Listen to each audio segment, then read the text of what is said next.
제가 2월 13일 날 설교할 때 예수님의 옷자락을 붙잡은 자라고 하는 설교를 했습니다. 근데 사실은 그 설교 본문은 오늘 우리가 읽은 본문 사이에 있는 그런 내용이었어요. 그래서 제가 그날도 말씀드렸지만은 그 성경 본문의 이 주류는 뭐였냐면은 회당장 야이로의 딸이 죽음 가운데서 이제 살게 된 것, 이것이 그 2월 13일 날 이제 말씀한 내용 속에서 그 가운데 낀 부분이 12의 혈류병 걸린 여인이 예수님의 옷자락을 붙잡은 사건이다, 그런 말씀을 했어요. 근데 이제 제가 그때도 말씀드렸지만은 이 12의 혈류병 걸린 여인은 그 시대 사회에서 가장 작은 자였습니다. 그래서 이름도 없고, 그리고 혈류병을 걸렸기 때문에 사람들 틈에 들어갈 수도 없었고, 이렇게 고독하게 외롭게 지내는 여인이었지만은 이 여인이 사실은 예수님에 대해서 잘 몰랐어요.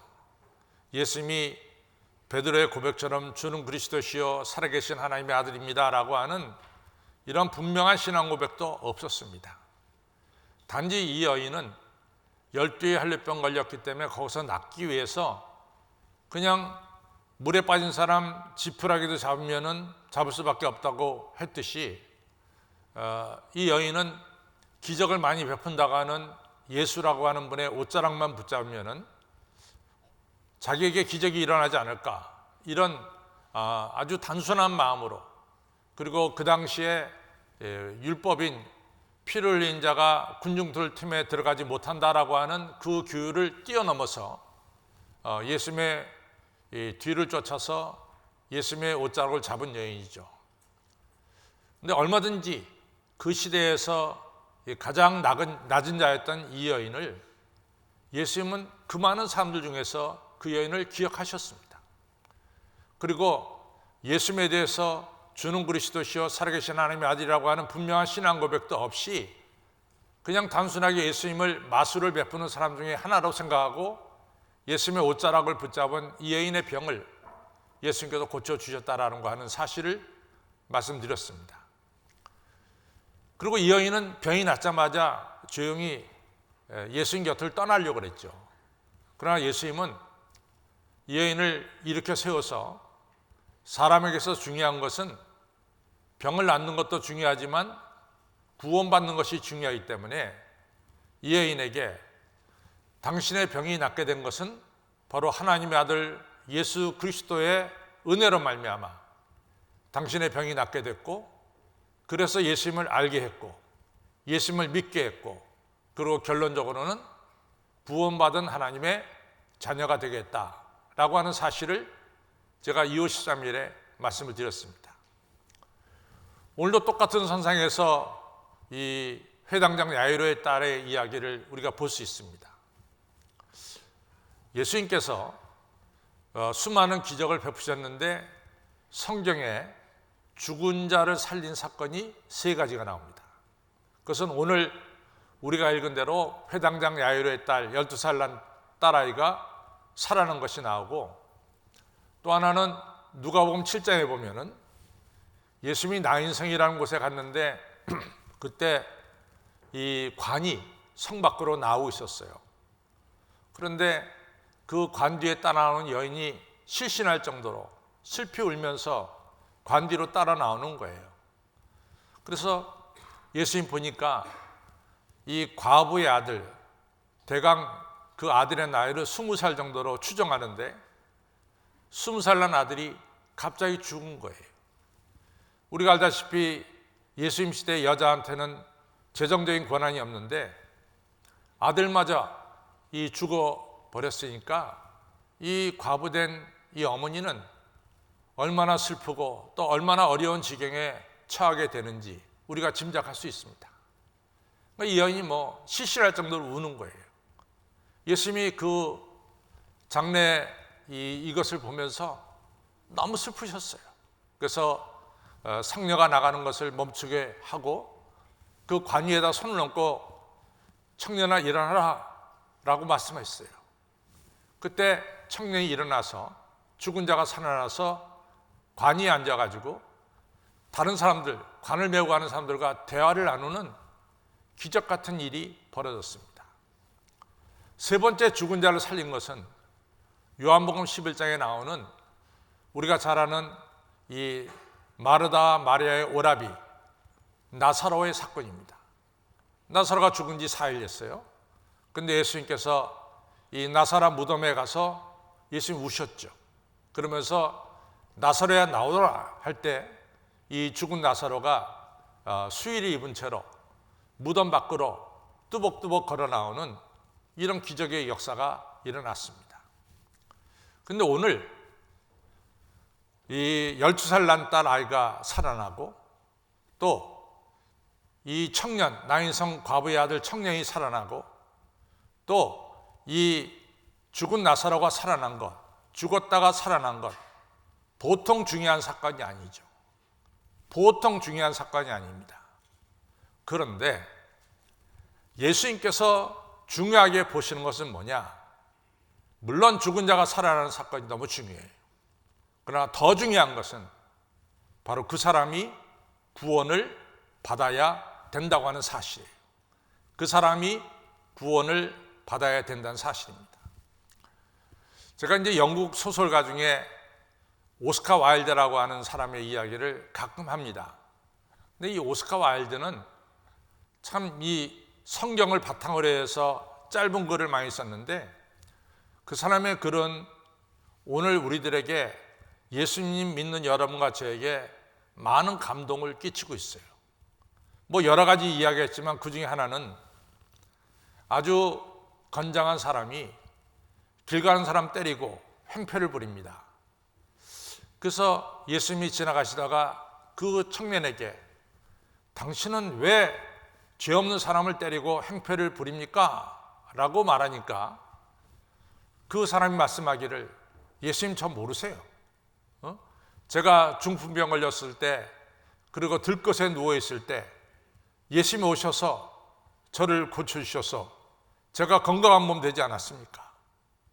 제가 이 건강한 몸 가지고 지금 사람도 때리고 행패도 부리고 있습니다. 이렇게 얘기하는 거예요. 바로 오스카 와일드는 여러분과 저가 예수님께 나와서 기도하죠. 하나님, 이 질병을 좀 고쳐주십시오. 하나님, 너무 가난합니다. 먹을 것을 좀 주세요. 하나님, 내 아들, 딸의 직장을 좀 허락해 주세요. 우리가 간절하게 기도한단 말이죠. 그러면 하나님은 우리의 기도를 받으셔서 병든 자는 치유시켜 주시고 가난한 자에게 먹을 것을 주시고 아들, 딸 출세시켜 주십니다. 그러면 이렇게 받은 하나님의 은혜를 가지고 우리가 어떻게 사느냐? 그게 중요하다 그 말이에요. 그걸 갖다가 오스카 와일드라는 사람은 오늘 예수님 믿는 여러분과 저를 향해서 중요하게 질문을 던지는 거죠. 여러분도 그렇습니다. 아시다시피 누가복음 17장에 보면은 이 10명의 문둥병자가 예수님께서 이제 갈릴리에서 사마리아 지경을 넘어갈 때 막 소리쳐요. 우리를 불쌍히 여겨달라고. 그래서 예수님께서 10명의 문둥병자를 다 깨끗하게 고쳐주셨어요. 근데 문제는 뭐냐? 이 문둥병을 치유받고 예수님께 나와서 인사한 사람은 사마리아 사람 한 명밖에 없어요. 나머지 9명은 오지 않았단 말이죠. 그때 예수님께서 굉장히 섭섭한 듯이 야, 다 10명이 고침받지 않았느냐? 근데 어떻게 찾아온 사람은 이 이방인 사마리아 사람 한 명밖에 없냐? 나머지 9명 어디 갔냐 말이지. 그러니까 병 고침 받고 은혜 받고 나서 어디 갔느냐? 이런 얘기죠. 그러나 예수님께 와서 감사의 이 인사를 드린 이 사마리아인에게 예수님 뭐라고 말씀합니까? 내 믿음이 너를 구원하였다. 구원의 축복을 주신 거죠. 여러분과 저가 병에서 나음을 얻고 여러분과 저가 가난해서 부자가 되고 여러분과 저가 낮은 자리에서 높은 자리에 올라갔다 할지라도 가장 중요한 것은 뭐냐? 여러분과 저가 구원받는 게 중요합니다. 오늘 이 회당장 야이로의 딸이 죽은 자리에서 살아나고 나인성 과부의 아들이 죽은 자리에 살아나고 또 이 죽은 지 4일 된 나사로가 무덤을 뚫고 나와서 살아난다 할지라도 그들이 얼마 또 지나면 다 죽습니다. 근데 이같이 살아나서 더 중요한 것은 뭐냐? 그들이 하나님의 아들, 딸, 구원받은 하나님의 아들, 딸 되는 것. 그거 이상 중요한 게 없다 그 말이죠. 그래서 오늘 이 회당장 야이로의 딸 이 죽은 자를 살아난 것을 보면서 여러분과 제가 꼭 기억해야 될 것은 뭐냐? 우리가 나머는 것도 중요하지만 더 중요한 것은 우리가 구원받는 것이 더 중요하다라는 사실이에요. 사실 오늘 코로나 바이러스에 확진된 사람들이 우리 주변에 너무 많은 것 같아요. 우리 분당교회 목사님도 코로나 바이러스 확진돼서 교회 못 쓴다 그러죠. 또 이 현덕교회 박건우 목사도 이 확진돼가지고 못 산다 그러죠. 또 내가 있었던 한일교회 목사도 이같이 확진돼가지고 오늘 강단에 설 수 없다 그러죠. 제가 내일 못 나타나면 저도 확진된 겁니다. 그러니까 이 코로나 바이러스가 지금은 너무 유행이 됐어요. 근데 중요한 것은 나는 당연히 여러분들이 코로나 바이러스에 확진됐어도 능히 이길 줄로 저는 믿습니다. 그리고 지금 나오신 분들은 코로나 바이러스가 옆에도 못 오도록 건강하게 믿음으로 이기시길 바랍니다. 중요한 것은 우리가 코로나 바이러스 확진돼서 고침받는 것도 중요하지만 더 중요한 것은 여러분과 제가 구원받는 게 중요해요. 그럼 구원이란 게 뭐냐? 구원이라는 것은 우리가 알다시피 예수 그리스도의 십자가의 보혈로 여러분과 저의 죄가 씻음받고 하나님의 거룩한 아들, 딸이 되었다. 여기까지만 얘기합니다. 근데 거기까지만 얘기하면 안 돼요. 우리가 예수 그리스도의 보혈로 죄 씻음받고 하나님의 거룩한 아들, 딸이 되었다. 거기까지 끝나는 것이 아니라 그 다음부터 뭡니까? 우리 안에 예수님 모시고 나는 예수님과 동행하는 이러한 삶을 살고 있다가 바로 구원받은 자의 삶이라 그 말이에요. 내가 예수님의 보혈의 피로 깨끗하게 씻음받고 하나님의 아들, 딸이 됐다. 거기서 끝나면 뭐합니까? 그게 시작이에요. 그 다음부터는 내 안에 예수님 모시고 예수님과 함께 동행하는 삶, 함께하는 삶. 그래서 하나님은 나의 아버지가 되고 나는 하나님의 아들, 딸이 되는 이런 하나님과 올바른 관계를 갖는 삶. 이것이 바로 구원받은 자의 삶이다 라고 하는 사실을 기억하시기 바랍니다. 오늘 그래서 이러한 구원받은 자의 삶에 대해서 좀 생각을 하면서 여러분과 저도 다 구원의 확신을 갖고 구원받은 자의 삶을 살기를 주님의 이름으로 축원합니다. 오늘 회당장 야이로가 예수님을 찾아 나왔어요. 그런데 회당장 야이로는 그 당시에 꽤 높은 직책을 가진 사람입니다. 여러분, 항상 이스라엘은 회당을 중심으로 해서 이같이 사회가 형성됐어요.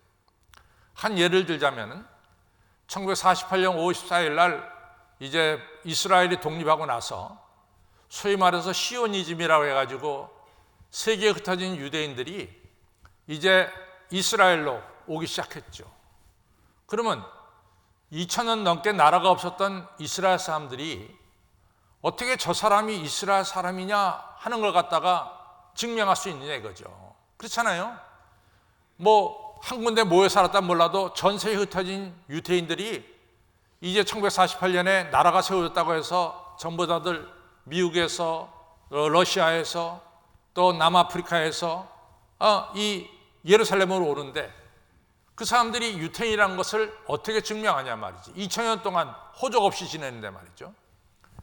근데 그때 가장 중요한 게 뭐냐면은 그 사람이 다니고 있는 시나고그 회당에서 회당장이 이 사람은 유대인이다 라고 증명서를 써주면은 무조건 유대인이에요.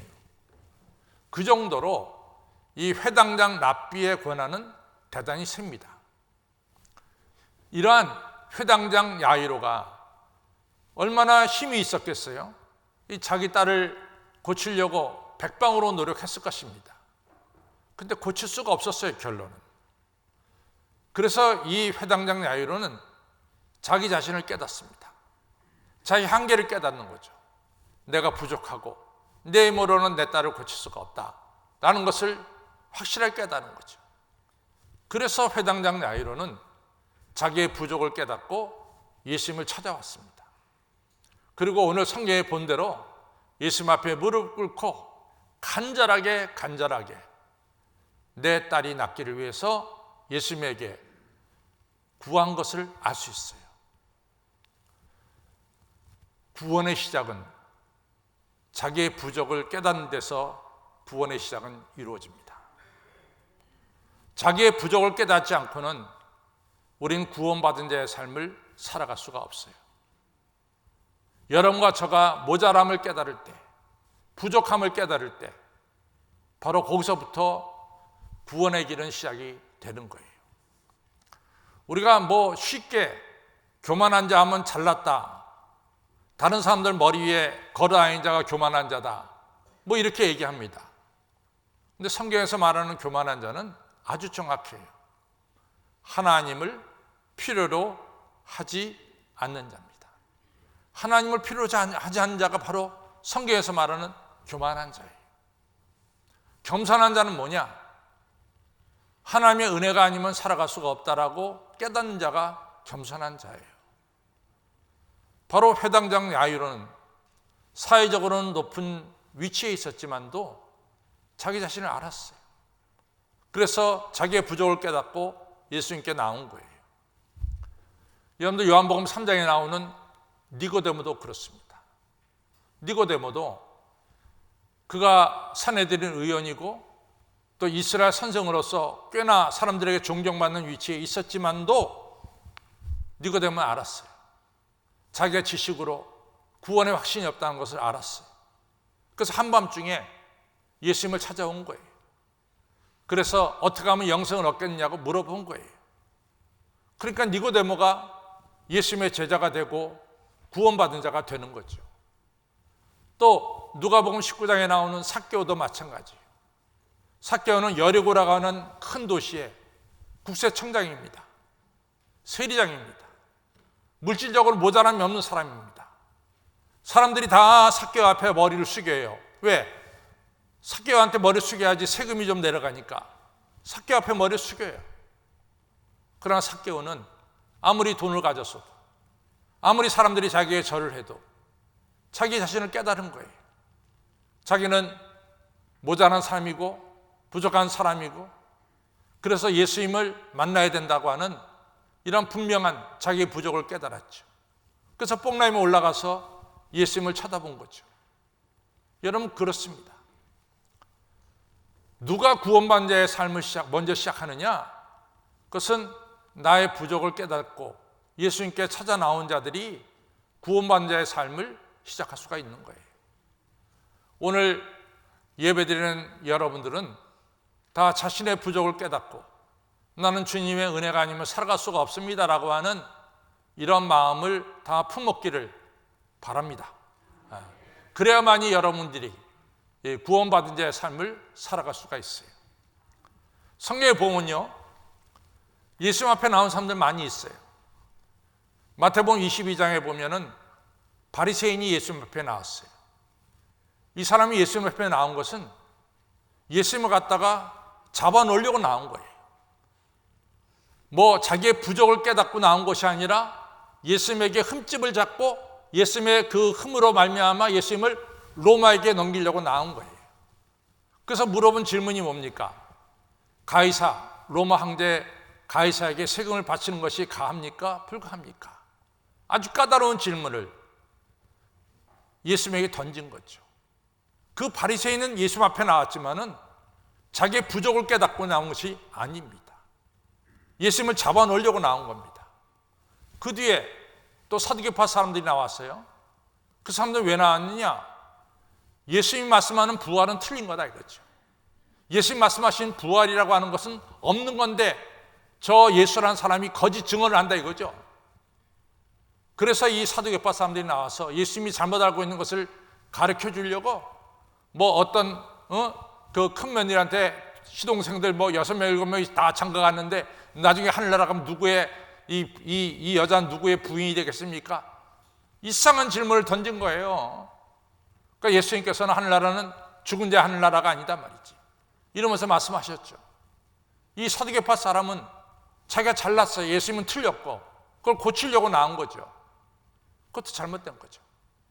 또 마태복음 21장에는 대제사장이 예수님께 나왔습니다. 왜 나왔습니까? 예수님이 21장에서 성전을 청소했거든요. 장사하는 사람을 내쫓았거든요. 당신 무슨 권한으로 이 성전을 청소하오? 예수님에게 따지려고 나온 거예요. 여러 각도에서 예수님 나올 수 있습니다. 그러나 다 예수님께 나와서 다 구원받는 것이 아니라 구원받는 사람은 첫째로 나의 부족함을 깨닫고 나는 예수님의 은혜가 아니면 살아갈 수가 없습니다 라고 하는 이런 마음으로 예수님 앞에 나와야 될 줄로 믿습니다. 아무쪼록 오늘 예배드리는 여러분들은 나는 주님의 은혜가 아니면 살아갈 수가 없습니다, 나는 부족한 사람입니다, 이런 마음 가지고 이 시간 예배드리는 여러 성도님들이 되시기를 바랍니다. 더 중요한 것은 우리가 이왕에 예수님 앞에 부족함을 느끼면서 나왔다면 오늘 우리가 채워야 돼요. 하나님의 은혜가 우리 안에 채워져야 돼요. 그냥 맹숭맹숭하게 나 부족해서 나왔지만은 은혜 주셔도 좋고 안 주셔도 좋고 그래서는 안 되는 거예요. 여러분과 저가 정말 부족하면서 나왔으면은 간절한 마음으로 하나님의 은혜를 받도록 우리가 노력을 해야 됩니다. 오늘 회당장 야이로를 보세요. 이 사람이 무릎을 꿇었어요. 무릎을 꿇었습니다. 그리고 간절하게 예수님에게 요청을 했어요. 근데 이제 사실은 항상 이제 저도 마찬가지지만은 제가 이제 기도 마칠 때 감사하며 간절히 기도드립니다. 이게 제 기도의 패턴이에요. 근데 이제 간절한 마음을 갖는데 저는 이 간절이라고 하는 것을 생각할 적에 늘 스티브 잡스가 얘기한 게 생각이 나요. 정말 내가 stay hungry, 정말 헝그리한 마음으로 있느냐, stay foolish, 우직한 마음으로 내가 하나님께 구하고 있느냐, 내 스스로 물어보고 있어요. 오늘 여러분과 저도 부족함 때문에 예수님 앞에 나왔는데, 은혜 받으려고 나왔는데 정말로 스티브 잡스가 말한 대로 stay hungry, stay foolish 이런 마음으로 정말로 은혜를 사모하고 있느냐, 이런 얘기입니다. 오늘 야이로는 그런 마음으로 예수님 앞에 이 간절하게 자기 딸 고쳐달라고 간구하고 있습니다. 이것이 바로 구원받은 자의 삶의 첫 번째 발자국입니다. 두 번째로 중요한 것은 뭐냐? 예수님께서 그 간절함을 보시고 뭐라고 말씀하세요? 야이로와 함께 야이로의 집으로 가셨어요. 야이로와 동행하셨다라고 하는 사실이에요. 오늘 여러분과 저의 구원받은 자의 삶의 두 번째 특징은 이 시간 주님과 동행하는 삶을 우리가 살아가고 있는 거예요. 이것이 중요합니다. 여러분과 저는 예수님과 동행하는 삶을 살아가는 거예요. 이게 얼마나 중요한지 모릅니다. 이제 보십시오. 우리가 이제 누가복음 24장 가서 보면 뭐가 나오냐면은 예수님이 십자가에 달려 죽었다고 크게 실망해서 예루살렘을 떠나는 제자들이 나와요. 그 고향 엠마오로 내려갑니다. 이 두 제자는 너무 실망했어요. 예수님이 이스라엘 구할자라고 믿었는데 예수님이 흉악한 죄인들과 함께 십자가에 달려 죽으신 거예요. 그래서 실망한 가운데 고향 엠마오로 내려가고 있었죠. 그때 낯선 사람이 동행합니다. 낯선 사람이 동행하면서 이 두 제자에게 말하죠. 왜 당신들 얼굴이 그렇게 슬프냐? 그랬더니 이 두 제자가 낯선 사람이 말씀하기를, 당신은 그 일 예루살렘에서 이루어진 일 모르세요? 예수라고 하는 사람이 십자가에 달려 죽었습니다. 우리는 그분이 이스라엘 구할자라고 그리스도라고 믿었습니다. 그때 낯선 사람이 이 실망 속에 있는 두 제자에게 동행하면서 율법서, 창세기, 출애굽기, 레위기, 민수기, 신명기, 선지서, 우리가 아는 대로 이사야, 예레미야, 에스겔 모든 선지자를 통해서 우리 예수님께서 이같이 예언된 분이 예수님이고 또 이 고난을 통해서 예수님이 부활의 영광을 얻게 될 것을 자세하게 말씀해 주셨어요. 두 제자가 뭐라고 말합니까? 우리 그분이 우리와 함께할 때 우리의 마음이 뜨겁지 아니하다냐. 예수님이 함께하니까 이 의심이 있던 이 두 제자의 마음속에 의심이 사라지고 부활한 예수님을 만나게 되고 확신을 갖게 되는 이러한 축복이 일어났습니다. 예수님과 동행한다는 거 너무 중요해요. 출애굽기 12장에 보면은 이스라엘 백성들이 출애굽할 때 야곱의 후손들도 나왔지만 더 많은 사람들이 중대한 잡족 에레브들이 따라 나왔어요. 중대한 잡족은 야훼 하나님에 대해서 야자도 모르는 사람들이에요. 그러나 이 중대한 잡족이 40년 동안 하나님과 동행하면서 구름기둥 불기둥으로 하나님이 저들을 인도하면서 저들이 아시다시피 하나님 백성, 이스라엘 백성이 되었다라고 하는 사실이에요. 제가 조금 전에도 얘기했지만은 1948년 54일 날 이스라엘이 독립을 했어요. 텔아비브에서 독립을 했습니다. 우리는 8월 15일 날 우리나라가 국가가 세워졌죠.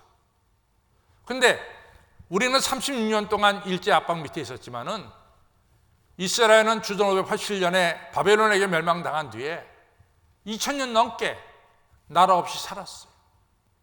또 아시다시피 우리가 마태복음, 마가복음, 이 신약 성경은 다 유대인들의 이야기입니다. 예수님도 유대인이고 마태도 유대인이고 누가는 빼놓고 요한도 유대인이고 누가는 반반이죠. 근데 왜 다 유대인들의 이야기인데 왜 유대인들이 자기네 모국어인 히브리어로 신약 성경을 쓰지 않고 왜 헬라어로 썼느냐 그 말이에요. 그 말은 유대인들이 자기네 모국어 히브리어를 잊었어요. 헬라어는 읽을 줄 아는데 히브리어는 읽을 줄 모르는 거예요. 그러니까 신약 성경이 헬라어로 쓰여진 거예요. 그런데 기적이 일어났어요. 1948년에 이스라엘 독립하면서 이스라엘의 언어는 히브리 언어다 딱 정했어요. 영어도 아니고 히브리 언어다. 그래서 세계 학자들이 다 그랬어요. 죽었던 언어가 부활했단 말이지. 어떻게 2000년 동안 나라 없었던 이 사람들이 다시 이렇게 나라가 세워질 수 있느냐? 무슨 비결이 있느냐? 무슨 요인이 있느냐? 학자들마다 한결같은 이야기는 저들이 광야 40년을 통해서 하나님과 동행하면서 저들의 삶 속에 하나님이 확실하게 각인되었다. 이것이 결론입니다. 여러분, 오늘 여러분과 저가 주인과 동행한다고 하는 것은 구원받은 자의 삶의 확실한 발걸음입니다. 여러분과 저 안에 늘 우리 예수님 모시고 동행하시기를 바랍니다. 요한복음 14장 16절로 18절에 뭐라고 말씀하세요? 내가 떠나면 내가 보혜사 성령을 너에게 보내겠다. 보혜사 성령이 너희들과 영원히 함께할 것이다. 절대로 내가 너희를 고아처럼 내버려 두지 않겠다. 우리 안에 성령이 계신다는 것은 뭘 말합니까? 예수님이 우리 안에 계신다는 거예요. 여러분과 저 안에 성령이 계신다는 것은 예수님과 동행한다는 것을 의미합니다. 따라서 중요한 것은 뭐냐? 예수님 보내신 보혜사 성령, 우리 안에 계신 성령님을 우리가 소중히 여겨야 돼요. 성령님의 감동을 소중히 여겨야 돼요. 늘 성령님이 우리 안에 충만할 수 있도록 여러분과 저는 기도해야 되고 성령님을 사모해야 되고 성령님의 가르침에 순종해야 될 줄로 믿습니다. 우리가 이같이 예수님과 동행할 때 참 놀라운 사건이 많이 일어나요. 오늘 야이로가 예수님과 함께 자기 집으로 가는데 뭐가 나오냐? 자기 집에 종이 탁 나오더니 주인님 딸 죽었어요. 죽었습니다. 더 이상 예수님 괴롭히지 마세요. 죽었습니다. 죽은 딸인데 예수님 와봐야 소용없습니다. 실망스러운 얘기를 합니다. 죽었다 그 말이야. 끝났다 이거지. 더 이상 예수님께서 오실 필요가 없다 이거지. 그러니까 회당장 야이로의 마음이 당연히 흔들리겠죠. 야, 내 딸이 죽었다니 흔들릴 거예요. 그때 예수님이 한 말씀 하십니다. 야이로라, 두려워 말라. 두려워 말라. 그리고 믿기만 하라. 여러분, 우리가 주님과 동행할 때 주님이 주시는 은혜입니다.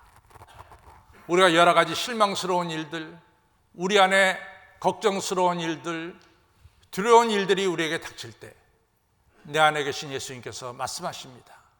아무개야, 두려워하지 말아라. 두려워하지 말고 하나님만 믿어라. 이 말씀하시는 거죠. 그리고 회당장 야이로의 집에 도착했어요. 이미 죽었기 때문에 모든 장례 절차를 준비하고 시작하는 거죠. 그리고 막 호곡을 하고 헌화하고 호곡을 하고 막 완전히 죽은 자의 장례식 다 지내내고 있었어요. 그때 예수님이 들어가자마자 이 아이가 죽지 않고 잠자고 있다, 죽지 않았다, 잠자고 있다 얘기하니까 거기 있는 사람들이 비웃어요. 정신 나갔나? 지금 죽었는데 왜 죽지 않았다고 얘기하나? 막 비웃는 거예요. 예수님께서 그럽니다. 저 비웃는 자들, 혹하는 자들을 다 내보내고, 그리고 야이로와 예수님의 제자들과 함께 그 죽은 아이한테 들어가서 예수님께서 손을 뻗어서 달리다고 하니까 죽었던 야이로의 딸 12살 난 아이가 펄떡 일어나는 기적의 역사가 일어났어요. 저는 신앙생활 하면서 날마다 체험하는 것 중에 하나가 뭐냐, 우리 안에 계신 하나님께서 우리의 신앙을 시험하는 자들을 내가 물리치는 것이 아니라 우리 하나님 물리쳐 주시는 거예요. 여러분이 물리치는 게 아니라도 여러분과 동행하는 우리 예수님께서 우리를 비웃고 우리의 신앙을 무너뜨리려 가는 모든 사탄과 악마를 우리 주님께서 다 물리쳐 주시고, 여러분과 저로 하여금 주님과 동행하면서 드디어 죽은 자가 살아나는 기적을 체험하고 확실한 믿음을 갖도록 역사하시는 것을 볼 수 있습니다. 저는 늘 고린도서 10장 13절의 말씀을 좋아해요. 하나님은 여러분과 저에게 우리가 감당치 못할 시험을 절대로 허락하지 않는다 그랬어요. 그리고 여러분과 제가 감당치 못할 시험이 우리에게 올 때 우리 하나님은 여러분과 저에게 피할 길을 주시고 그 시험을 이길 수 있도록 우리에게 은혜를 주신다라고 말씀하고 있습니다. 주님과 동행한다는 것이 이렇게 축복입니다. 이제는 우리가 정리를 하죠. 구원받은 자의 삶은 첫째 뭐예요? 나의 부족을 깨닫고 예수님께로 나오는 거예요. 그리고 맹숭맹숭하게 있는 것이 아니라 뭐예요? 전에도 얘기했듯이 stay hungry, stay foolish. 정말로 간절한 마음으로, 정말로 간절한 마음으로, 조금 더 우리나라 말로 더 치면 좀 더 치열한 마음으로 하나님 은혜를 베풀어 주세요. 하나님의 은혜가 아니면 제가 살아갈 수가 없습니다. 이러한 마음으로 우리가 하나님께 예배드리는 거죠.